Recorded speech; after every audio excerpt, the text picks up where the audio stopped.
guys, Erik here, publisher of Great Lakes Scuttlebutt magazine. I'm excited to be joining you today from our Zoom room here in Toledo, Ohio. I've got the distinct privilege of working with the Michigan Boating Industry Association and the Clean Marina program for the state of Michigan. So today we're talking to our friends over at the Yacht Basin Marina, a clean marina program here in Michigan, and we're going to talk to them a little bit about what their experience is. Today I'm being joined by Gwenn Kolk. And Gwenn, did I pronounce your last name correctly? No, Kolk, K-O-L-K. That's okay. Sorry about that. So Gwenn, tell us a little bit about Yacht Basin Marina and what you do there. Sure. Yacht Basin Marina is located in Holland, Michigan, on Lake Macatawa in what is known as Big Bay.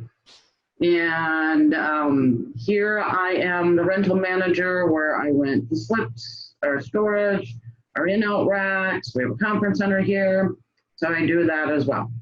Outstanding. So we're going to be talking today about the Clean Marina program. How long has Yacht Basin been a clean marina there in Michigan? We have been a clean marina since 2007, so 13 years. Outstanding. And what were some of the processes that you had to go through in order to become a clean marina? The very original certification I wasn't part of, but research is kind of the same.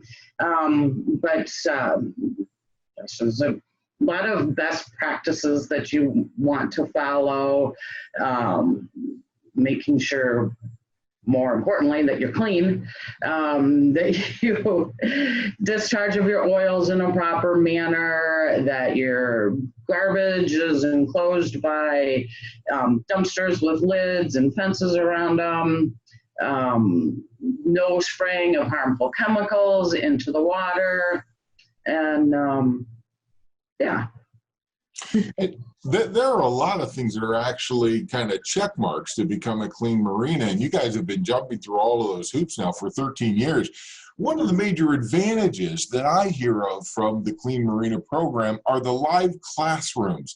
Tell us a little bit about what your involvement is with that and what benefits you guys are seeing from those. Sure.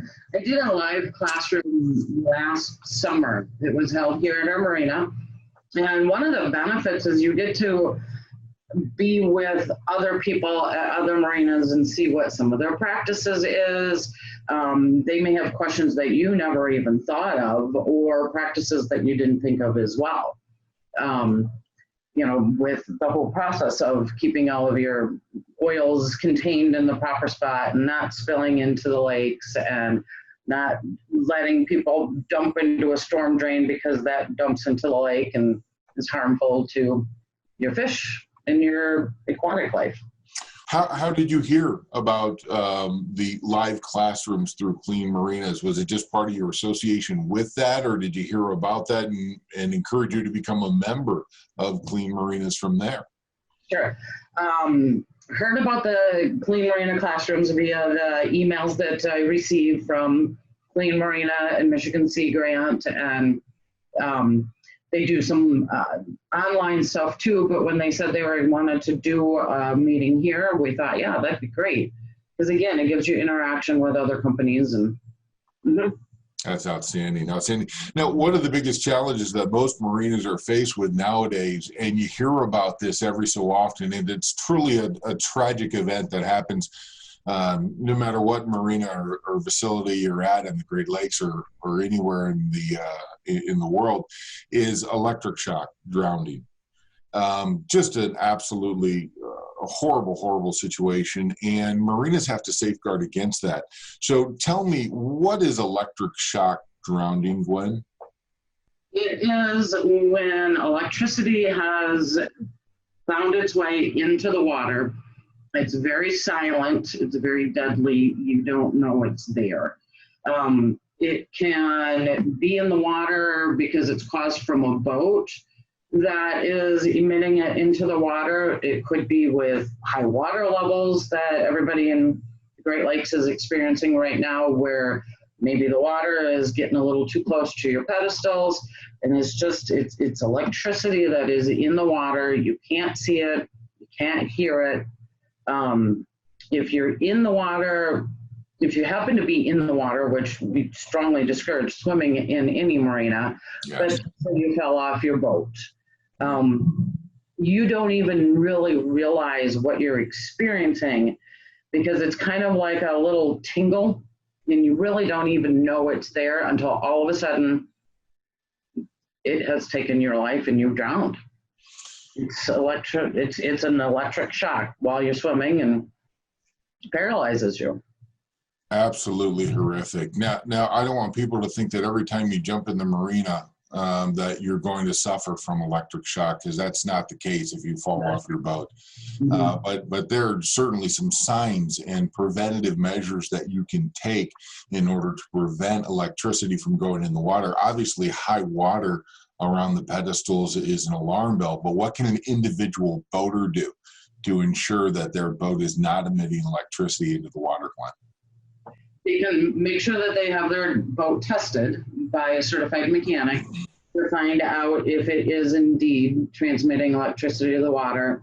Make sure your anodes are replaced on a regular basis, because that helps deter the electricity away from the boat. One other thing that we do as boaters is we try to make sure that from the pedestal to our connection on the boat, that all of our lines are not in the water. And you see that, unfortunately, quite often where lines are in the water. They're still emitting some electricity, but if there's a splice in that line at all, it's just going directly into the water. That is the biggest danger. I think for boaters at our marina, we really try to look out not only for our lines, but also for our neighbors' lines, and make sure that they're aware. Keep your lines out of your electrical lines out of the water. Exactly. How has being a clean marina better prepared you for the possibility of electric shock drowning, Gwenn? It's made us aware of that more than anything. A lot of people aren't aware of that. So it's made us aware of it. It's made us cautious. Again, like you just mentioned, to watch and be on the lookout for people's dock or their power cords in the water. Or another thing that we'll see that people don't think about is they'll unhook the power cord from the boat to go out for their day of fun, and they'll just toss the power cord up onto the dock. Sometimes it lands onto the dock, sometimes it lands in the water, and they don't shut the power breaker off the pedestal. So we'll go through, and when we see that, we'll flip the power at the pedestal off. That way, even if it is nice and securely on the dock, if somebody comes along and accidentally kicks it into the water, it's not transmitting electricity into the water. Yeah.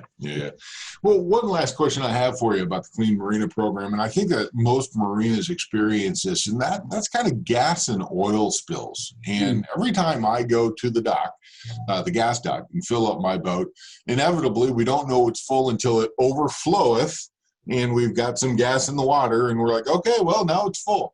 And I remember back in the old days, we used to put some Dawn dishwater soap down there in order to try to neutralize it.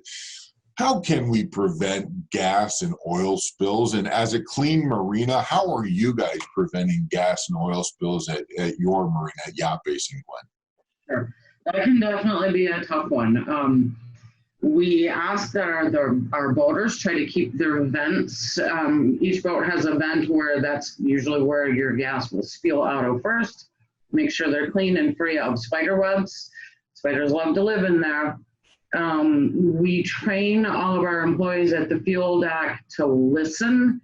You can always hear when that gas is starting to get right up to the top, and stop. As soon as you hear it, stop. You know, you can have the customer check their fuel gauge. You can never rely on boat fuel gauges, but we can have them check their fuel gauge, and if it looks like it's not, well, then maybe their vent is plugged. If we have a boat that insists he's only half full and it keeps coming out of that vent gauge, we stop fueling that boat and ask them to return once they've cleaned their vent, because you're going to spill into the water.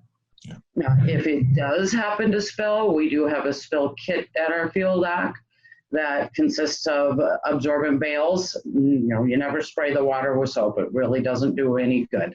All right. And then the absorbent bales are there. If it's a large spill, well, then you would call and make a report.